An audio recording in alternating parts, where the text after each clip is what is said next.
for his internationally recognized artistic achievements, his leadership in humanitarian efforts, his generous giving of himself and resources to those in need, and for his deeply felt commitment to Marianist values, the University of Dayton today honors him with its highest award. On behalf of the University of Dayton, and with the approval of the Board of Trustees, the degree of Doctor of Humane Letters, honoris causa, is hereby conferred upon Ramon Estévez. At this time, I would like to invite Mr. Estévez to the center stage.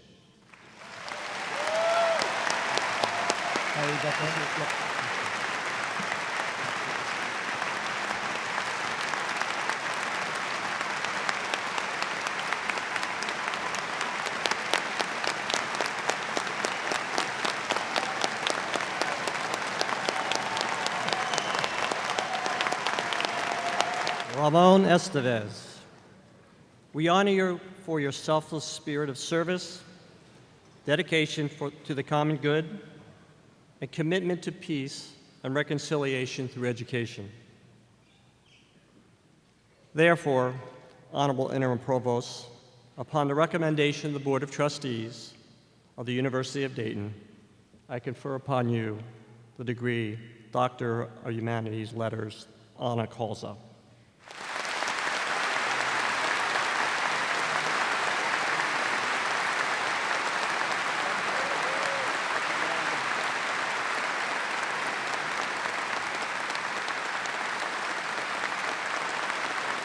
Buenos días. Me llamo Ramon Estévez, a.k.a. Martin Sheen, and it's a pleasure to return from whence I came for such a special occasion. Thank you, thank you, thank you. I'm deeply moved. I'm not a very comfortable public speaker. In fact, I've never met anyone that was.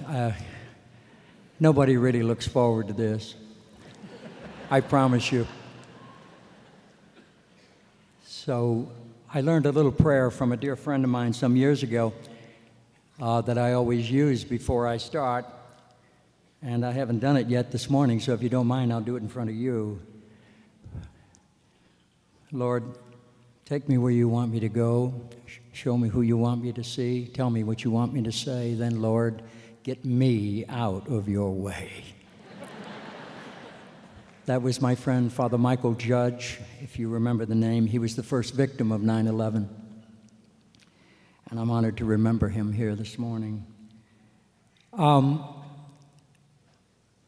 You know, I got a call a few weeks ago from a dear friend of mine who'd read about this event and called to congratulate me. And he said, you know, if you get enough of those degrees, you become a thermometer.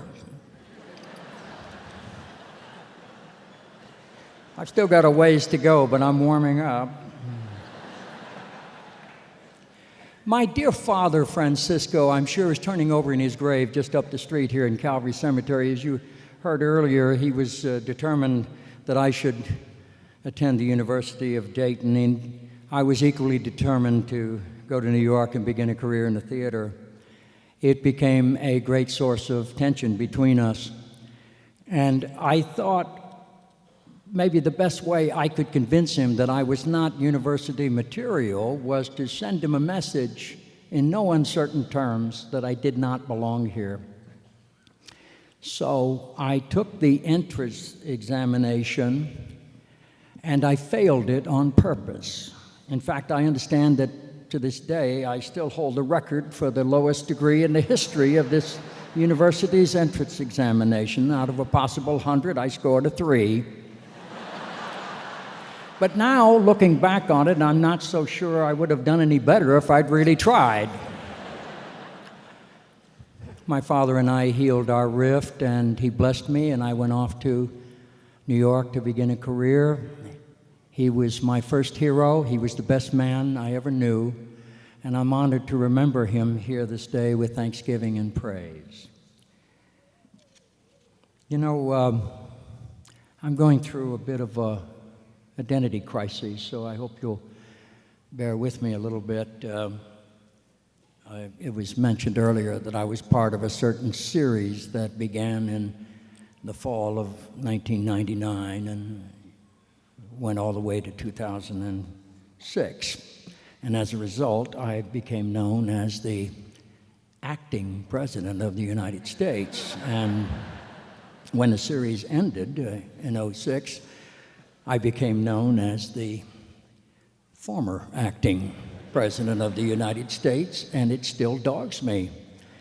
My grandson and I started this journey earlier in the week. Our first stop was in Chicago, and as we boarded the plane in Los Angeles, I was greeted by another passenger with, "Good morning, Mr. President." Air Force One still in the shop. There was a couple seated in front of us that were very confused about my identity as well, and they argued all the way. And about halfway to Chicago, we overheard the woman say to her companion, "No, no, no, he is not Emilio Estevez's brother. He is Charlie Sheen's son." We landed over in Chicago, and as we were going to the baggage area, two little girls, I guess they were about 8 or 10 years old, came rushing up all excited, and one said, "Oh, sir, we love you so much. You're our favorite person in all the world. Please, please, please, could we have an autograph?" "Of course," I said, and I signed for both of them. And as they walked away, I heard one say to the other, "I can't make out his handwriting. Who did you say he was?" It's not easy being Sheen. Is it mentioned that I've been an actor all my life? In fact, I have no conscious memory of ever not being an actor, but as was mentioned, acting is what I do for a living, and activism is what I do to stay alive. Each time someone stands up for an ideal, or acts to improve the lot of others, or strikes out against injustice, they send forth a tiny ripple of hope. And crossing each other from a million different centers of energy and daring, those ripples build a current which can sweep down the mightiest walls of prejudice and injustice. Those words were spoken at the University of Cape Town, South Africa in 1966 by Senator Robert F. Kennedy. They are inscribed on his memorial over at Arlington National Cemetery as well, and they have been a powerful source of inspiration for my generation ever since. The more the world changes, the more it remains the same, I believe, because the most important needs of every human being on earth are not only food, clothing, and shelter, but equally the need for justice, healing, and mercy. Without the latter, the former are useless. It is the gross inequality of food, clothing, and shelter that divides us, of course, but it is the absolute necessity for justice, healing, and mercy that really unites us. So whether we choose to acknowledge it or not, we are all responsible for each other and the world, which is exactly the way it is, because consciously or unconsciously, we have made it so. And while none of us made any of the rules that govern the universe, we do make all the rules that govern our own hearts and minds. And we are all beneficiaries of those endless number of strangers who have lived on this globe from every nation of the world for time in memoriam.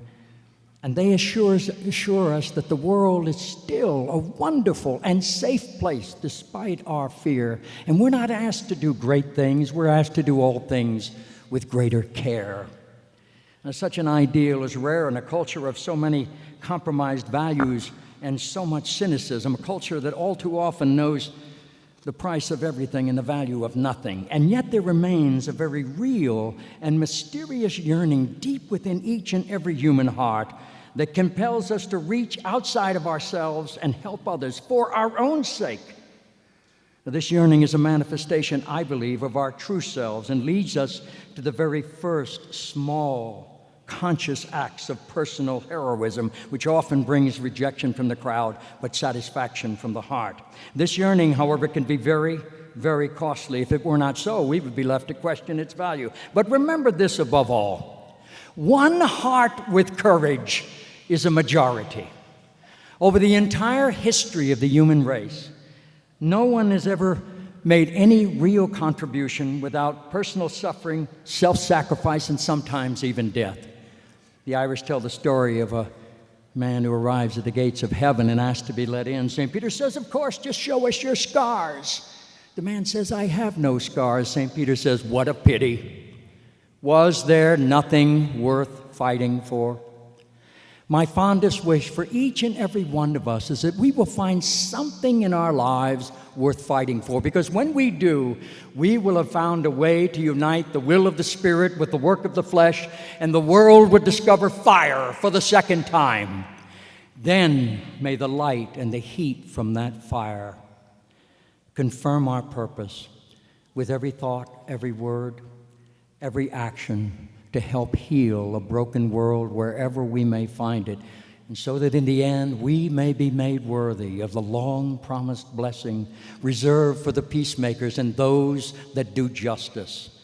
And we can lift up people everywhere to that place where the heart is without fear and the head is held high, where knowledge is free, where the world has not been broken up into fragments by narrow domestic walls, where words come out from the depths of truth and tireless striving stretches its arms towards perfection, where the clear stream of reason has not lost its way into the dreary desert sands of dead habit, where the mind is led forward by thee into ever widening thought and action, into that heaven of freedom, dear Father.